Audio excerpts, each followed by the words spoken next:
Hello, welcome to the first video in Module 9, focusing on activities in different phases. In this video, I am going to give you a head up about phases in teaching.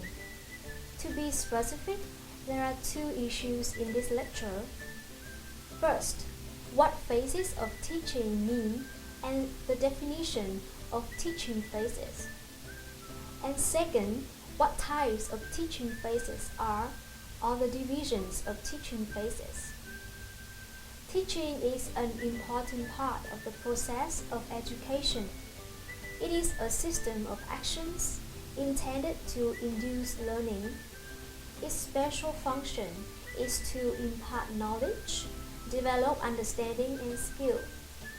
In teaching, an interaction occurs between the teacher and the students, by which the students are diverted towards the goal. Thus, the sole element of teaching is the mutual relationship or the interaction between the teacher and the students, which advances the students towards the goal. Teaching can be considered as the art of assisting another to learn by providing the information and appropriate situations, conditions, or activities. It is an intimate contact between a more mature personality and a less mature one, which is designed to further the education of the latter.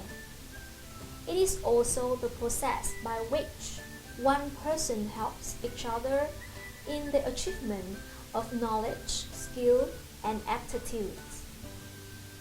Teaching consists of three variables, which operate in the phases of teaching and determines the nature and format of learning conditions or situations. These are classified into teachers as an independent variable, students as dependent variable, and content and methodology of presentation as intervening variables. 1. Teacher as an independent variable. The teacher plans the role of independent variables. Students are dependent on him in the teaching process. The teacher does the planning, organizing, leading, and controlling of teaching for bringing about behavioral changes in the students. He is free to perform various activities for providing learning experiences to the students. 2. Students as dependent variable. The student is required to act according to the planning and organization of the teacher. Teaching activities of the teacher influence the learning of the students. 3. Content and methodology of presentation as intervening variables. The intervening variables lead to interaction between the teachers and the students. The content determines the mode of presentation, telling, showing, and doing. Teaching is a complex task, and for performing this task, a systematic planning is needed. Teaching is to be considered in terms of various steps, and the different steps constituting the process are called the phases of teaching.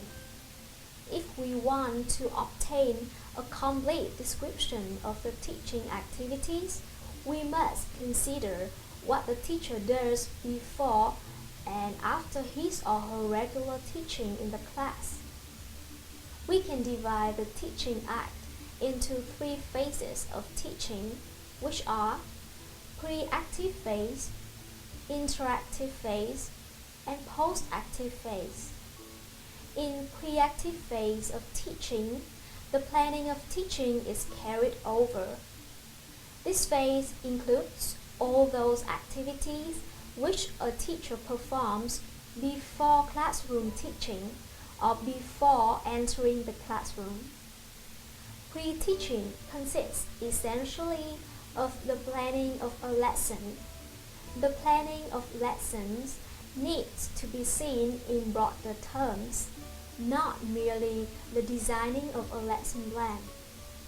Planning includes identifying the objectives to be achieved in terms of students' learning, the strategies and methods to be adopted, use of teaching aids, and so on. It is the planning phase of instructional act. The foundation of this phase is set through the establishment of some kind of goals or objectives and discovering ways and means to achieve those objectives. Planning is done for taking decision about the following aspects. 1. Selection of the content to be taught. 2. Organization of the content. 3. Justification of the principles or maxims of teaching to be used. 4. Selection of the appropriate of methods of teaching. 5. Decision about the preparation and usage of evaluation tools. The second phase includes the execution of the plan, where learning experiences are provided to students through suitable modes. As instruction is the complex process by which learners are provided with a deliberately designed environment to interact with, keeping in focus pre-specified objective of bringing about specific desirable changes. Whether instruction goes in a classroom, laboratory, outdoors, or library, this environment is specifically designed by a teacher so that students can interact with certain specific environment stimuli, like natural components, outdoor, information from books, certain equipment, laboratory, and so on. Learning is directed in predetermined directions to achieve certain pre-specific goals. This does not, however, mean that in the predetermined environment, no learning other than what a teacher has decided upon as instructional objectives does not take place. The variety of experiences that students go through with a teacher among themselves provide learning opportunities.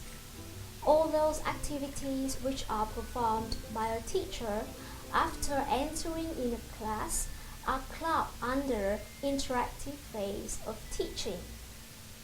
Generally, these activities are concerned with the presentation and delivery of the content in the class. The teacher provides students verbal stimulation of various kinds, makes explanations, asks questions, listen to the students' response, and provide guidance. Post-teaching phase is the one that involves teachers' activities such as analyzing evaluation results to determine students' learning, especially their problems in understanding specific areas, to reflect on the teaching by self, and to decide on the necessary changes to be brought in the system in the next instructional period. The post-active phase concerns with the evaluation activities. This can be done in a number of ways, including tests or quizzes, or by observing students' reaction of questions verbally or in written form, command structures and instructional situations, etc., so that their achievements may be evaluated correctly. In this phase, as the teaching tasks sum up, the teacher asks questions from the students, verbally or in written form, to measure the behaviors of the students so that their achievements may be evaluated correctly. Therefore, evaluation aspect includes all those activities which can evaluate the achievements of the students and attainment of the objectives. Without evaluation, teaching is an incomplete process. It is related with both teaching and learning.